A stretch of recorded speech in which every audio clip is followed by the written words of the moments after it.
Halo YouTuber netizen, kita sekarang ada di rumah siapa coba? Nah, kita pada kesempatan kali ini mau menggerebek kediaman seorang pegiat pendidikan di Flores Timur. Nah, siapakah yang saya maksud? Nah, kita perlahan-lahan masuk ke dalam. Oke.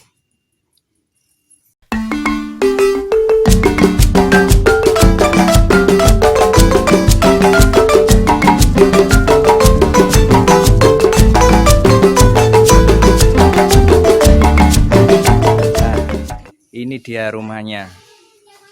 Nah, rumahnya khas, banyak piagam di sini. Ayo kita naik sedikit.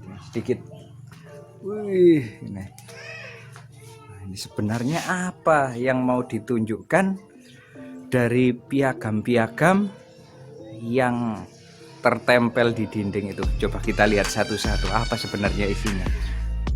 Nah, coba kita lihat satu-satu. Yang warna kuning ini dari Kementerian Pendidikan dan Kebudayaan, sertifikat untuk Maximus Masankian SPD atas peran serta sebagai Residensi Pegiat Literasi 2019. Waduh, coba kita kalau lihat satu-satu ini paling tidak ada 15 ini di depan. Coba kita lihat sebelah ini. Nah, yang satu ini juga dari Kementerian Pendidikan sebagai pemerasaran pada Seminar Nasional Guru Dikdas Berprestasi tahun 2018 di Jakarta juga. Coba geser sedikit. Satu ini piagam penghargaan untuk masih nama yang sama sebagai penulis buku Ujung Pena Guru Kampung 2.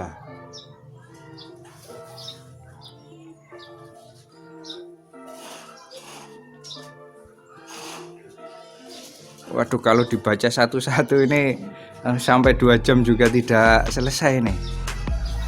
Oke guys, piagamnya banyak banget, dan nggak cuma piagam, di belakang ini juga ada tempelan artikel-artikel tentang literasi kalau saya baca sekilas. Wah, sampai ke bawah ini dari surat kabar lokal maupun surat kabar nasional guys. Sebenarnya siapa orang yang satu ini? Kita coba tanya-tanya dulu. Kita masuk ya. Selamat sore. Wah, ada yang jawab itu. Bisa saya masuk? Boleh. Kita dipersilakan masuk. Aduh, kalian. Lah, itu dia. Nah, kita masuk dulu ke rumahnya. Nah, sekarang saya sudah ada di studio mini ini. Lah, ini Kalian harusnya kan kabari dulu datang ke sini. oh, maaf ini tadi kan temanya penggerebekan dadakan oleh tim kepolisian 86. Jadi saya tidak pamit, saya langsung datang. Ini guys, ini sama dengan yang di depan tadi, di dalam studionya juga banyak pajangan-pajangan di dinding ini guys. Ini sebenarnya oleh-oleh tas di Makassar, yang tas di sana di Solo, tas yang itu di Jakarta. Itu. Yang punya tas langsung menjelaskan. Kalau yang merah ini dari mana ini? Di Solo. Di Solo. Iya, Solo itu prestasi Pancasila waktu itu. Ikon prestasi Pancasila. Oh, ini yang berapa itu? 72 orang itu ya? 74 guys. Dari jutaan warga Indonesia ini hanya 74 yang dipilih jadi ikon guys. Ini bersama saya sekarang, orangnya serius ini, maka saya harus hati-hati omong ini ya. Oke, kita lanjut interogasinya. Pak, boleh saya ganggu sedikit? Boleh, boleh, boleh. Aduh, ini Bayan. kalau boleh tahu Pak, ini sedang apa ini? Ya, ini baru saja mendapat undangan dari tim kreatif Rumah Belajar Pantai Nuba di Baiklibang. Ini baru saja surat diantar oleh dua teman tadi. Pada hari Rabu tanggal 22 Juli 2020 akan ada peloncingan rumah belajar di Pantai Nuba di Baiklibang. Nah, jadi sedang baca ini kegiatannya nanti tanggal 22 jam 2 siang. Nah, itu sudah saya bilang orangnya ini orang yang sibuk ini. Ya, saya beruntung diperbolehkan masuk dalam rumahnya, di dalam studionya. Nah, mungkin kalau orang yang lain mungkin sudah dilempar waktu ada di pintu ya. Pak Yan dari rumah ya? Iya, saya dari rumah ini. Iya, iya. Boleh dijelaskan sebenarnya yang tergantung di dinding ini apa sebenarnya? Ini banyak sekali, guys. Apa yang tergantung di dinding ini coba kita sebentar tanya satu-satu. Pak, boleh dijelaskan sebenarnya apa yang tergantung di dinding ini? Baik, ini apa hasil karya dari guru kampung ya, untuk menulis karya buku ini. Ada beberapa buku yang kita tulis dari sejak tahun 2015 ya. Nah, sampai sekarang sudah kurang lebih 13 buku ada di sini semua. Saya coba tampilkan. Ini lebih untuk meningkatkan kepercayaan diri lah sebagai guru kampung ya. Kita juga harus berkarya supaya dalam tanda petik juga bisa diperhitungkan gitu. Ini ada buku pertama Ujung Pena Guru Kampung ini. Saya dulu masih jadi guru di SMP Pati Beda Lopluok, lalu dimutasikan ke Solor, ke Tanjung Bunga dan lain sebagainya. Kisah perjalanan saya yang dimutasi dari satu sekolah ke sekolah yang lain itu saya nulisnya di sini. Lalu ada lagi bisa dilihat ini membangun kapasitas guru penulis Indonesia, ada 27 guru Indonesia. Dan Pak Yan, ini buku yang pertama kali mengantar saya bisa naik pesawat. Dan untuk pertama kali juga menginjakan kaki di Jawa, tepatnya di Banten, karena terlibat diundang untuk meluncurkan buku ini. Ada juga buku ini buku dengan siswa, ada karya dengan siswa juga, mata pena dengan siswa SMP 105. Lalu ada buku ini liris dengan gokil ini. Dua buku ini dihasilkan waktu di Jakarta mengikuti lomba guru berprestasi tingkat nasional. Jadi teman-teman menulis buku ini. Lalu saya juga sempat menulis buku yang ini, karya bersama. Ini dengan wartawan Flores Post Wento Iliando. Lalu ini ada buku ini juga, keteladanan sebagai nadi gerakan literasi. Ini bersama dengan teman-teman penggiat literasi Nusantara waktu kegiatan di Makassar. Dan ya beberapa buku lagi, buku bersama, salah satunya ini Revolusi Mental ala Guru, ini bersama dengan teman-teman guru Flores Timur. Lalu ini Ujung Pena Guru Kampung yang kedua ini kemarin 2019 diluncurkan di Kota Malang. Oke guys, ternyata buku-buku ini banyak sekali dan semuanya salah satu penulisnya atau penulis tunggalnya ini adalah Pak yang punya piagam tadi. Sebenarnya kita sudah bisa baca namanya. Di tempat ini dia disebut dengan Pak Maksi. Itu namanya besar-besarnya, Maximus Masankias SPD SMPN Negeri 1 Lewu 5. Coba kita lihat, masih ada gantungan-gantungan ini yang mungkin berbeda. Kalau tadi bukunya ditulis oleh beliau, ini sebenarnya apa maksud dari gantungan-gantungan ID card ini? Kita tanya sama-sama. Baik, ini adalah ID card yang diberikan kepada kita di setiap kegiatan yang kita ikuti. Misalnya ini di Minahasa Utara kemarin kegiatan residensi penggiat literasi. Ini sama juga dengan di baju ini. Nah, di Charis International School Ini kebetulan kita pernah melakukan studi banding di sekolah itu di Malang. Lalu ini di Jakarta saya pernah menjadi guru berprestasi tingkat nasional dalam seleksi secara melalui tulisan 2019. Kalau ini saya kebetulan kemarin 2019 mendampingi salah satu siswa yang lomba menulis, juara 1 di NTT menulis esai, Ade Elizabeth. Yang ini di Jakarta saya menjadi pemakalah seminar dan lokakarya tentang kebahasaan. Ini juga di Malang, kegiatan studi banding yang sama di Sekolah International School. Ini di Jakarta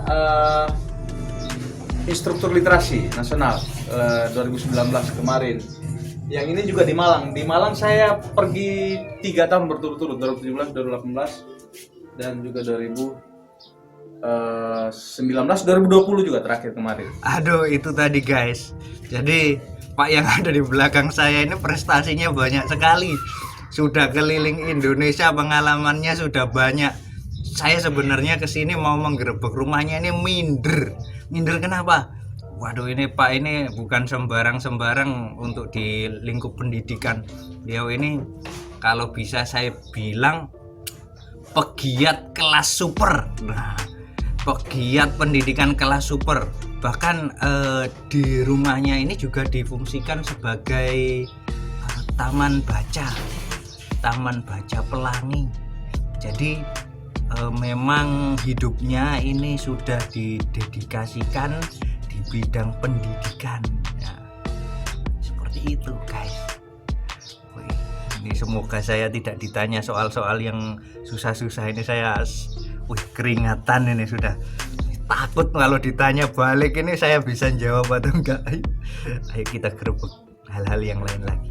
Ini keringetan takut ditanya. Jadi saya duduk dulu. Duduk. Nanti kalau saya ditanya yang macam-macam ini bisa jawab atau enggak. Ini enggak main-main ini. Tingkat nasionalnya sudah mau menginjak internasional. Aduh, bolo-bolo semua netizen, YouTuber saya ngeringet kalau ketemu orang yang penuh prestasi begini. Ini refleksi untuk saya sendiri. Kapan saya bisa dapat yang seperti itu ya? Tapi kita lihat di belakang ini coba. Di sini ada beberapa tulisan ya yang mungkin menjadi moto hidup beliau, yaitu salah satunya adalah literasi yes, kemudian ada guru kampung, dan Agubena Flores Timur. Wah, ini jadi kalau kita lihat di mejanya ini ada tempatnya kamera guys. Tempatnya kamera, bisa HP, bisa kamera pro itu.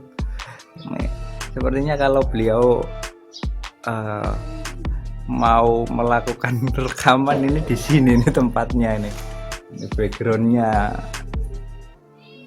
Kita tanya dulu sebenarnya rekaman apa yang dilakukan.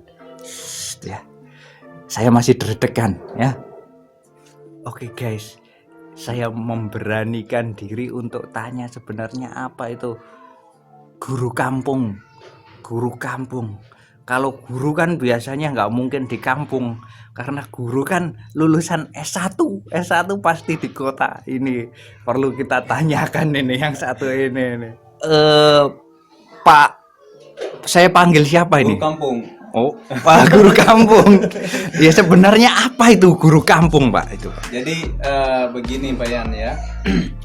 Saya sudah jadi guru kurang lebih 10 tahun, dan awal menjadi guru itu saya menemukan kurangnya kepercayaan diri dari seorang guru itu sendiri. Jadi misalnya kalau saya mengajarnya di Solo jauh misalnya, atau saya mengajar di Tanjung Bunga, di pelosok misalnya, saya bertemu dengan guru yang mengajar di Larantuka, misalnya di SMP Negeri 1 Larantuka atau SMA Negeri 1 Larantuka. Itu secara gestur saja saya merasa dalam tanda petik ya kalah begitulah. Sehingga bagaimana upaya supaya kita guru yang di pelosok ya, saya melabelkan dengan guru kampung itu juga punya kepercayaan diri ya. Dan salah satu cara yang bisa ditempuh adalah dengan berkarya. Nah, jadi bagaimana kita bisa menghasilkan karya untuk meningkatkan kepercayaan diri itu tidak pada soal kita mengajar di kota atau di pelosok, tetapi dengan karya kita bisa menunjukkan itu.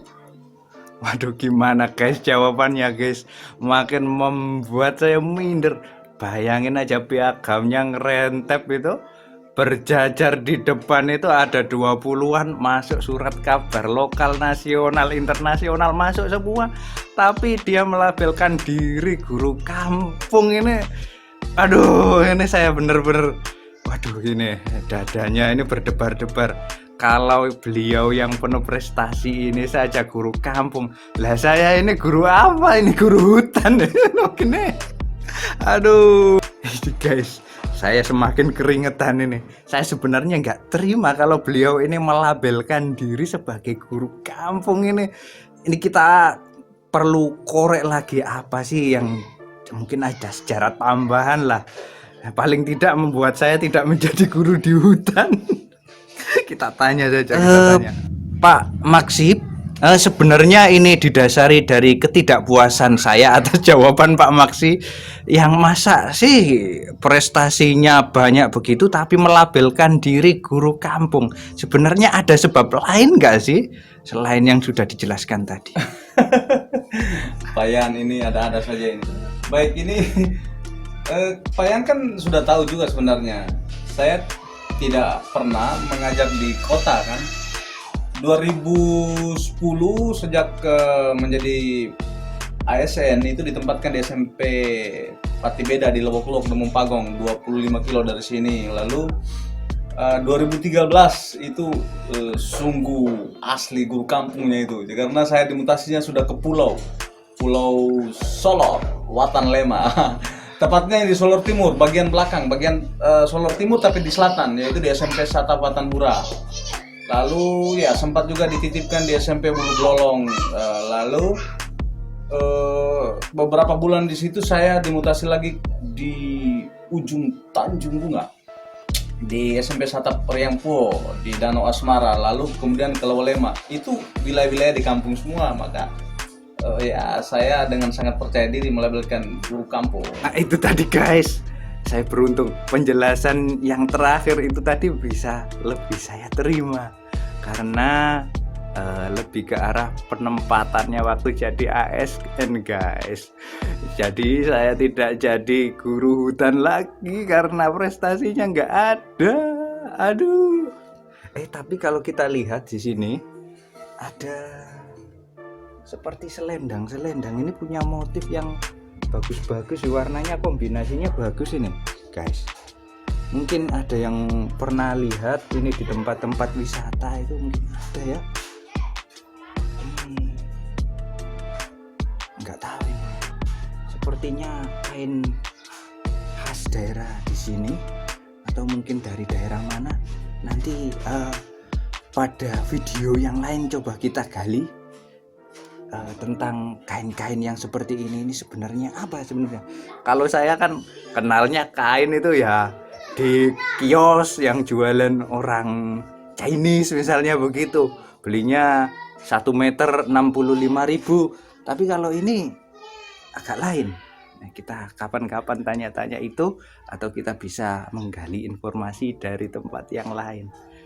Kita kembali ke Pak yang penuh prestasi ini dulu. Jangan bilang-bilang ya. Masih di rumahnya orang yang penuh prestasi guys. Saya sebenarnya penasaran, ini di rumah Pak Maksi ini semacam ada asap-asap yang timbul dari kebakaran begitu. Sebenarnya apa ini? Coba kita lihat. Wah, ternyata ada obat nyamuk bakar yang digantung di dinding guys. Ini tidak tahu mereknya ya. Coba kita tanya nanti mereknya apa. Nah, ayo kita tanya tentang obat nyamuk tadi guys. Sebenarnya di sini nih banyak nyamuk lah. Maaf mengganggu. Pak Maksi, saya lihat tadi ada asap-asap semacam kebakaran dan setelah saya lihat itu ada obat nyamuk yang tergantung di dinding. Ini ruangan ini apa memang banyak nyamuknya? Iya, Pak? karena ini dia apa ya, langsung berdekatan dengan rumput-rumput yang karena di samping rumah ini belum ada rumah yang lain ini. Di depan ini rumput-rumput semua tinggi ini. Nah, jadi memang ya nyamuk juga ada di sini. Nah, itu Lalu guys. kalau ada banyak tumpukan buku juga biasanya begitu. Nyamuk juga ada, sehingga kita pakai obat nyamuk yang digantung seperti itu. Wih. Bayangan ini teliti sekali ya. Itu tadi guys, saya dapat satu informasi kalau nyamuk itu suka baca buku guys.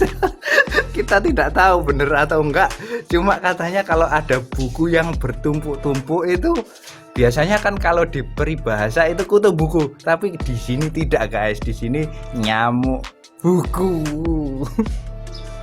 Dan setelah saya duduk di sini 30 menit guys, ternyata beliaunya lagi sibuk banget ini. Jadi kita pelan-pelan mengendap-endap untuk mengambil posisi kabur guys. Saya takut mengganggu ini. Pelan-pelan ya, jangan sampai kedengaran beliaunya. Nah guys, kita berhasil mengendap-endap dan menyelinap untuk pulang. Kita langsung saja kabur ya. Beliaunya mumpung nggak tahu masih sibuk kerja. Kita pulang saja yuk. Sampai jumpa di video berikutnya. Jangan lupa like, komen, dan yang belum subscribe, subscribe Yan Surahman Channel. Sampai jumpa.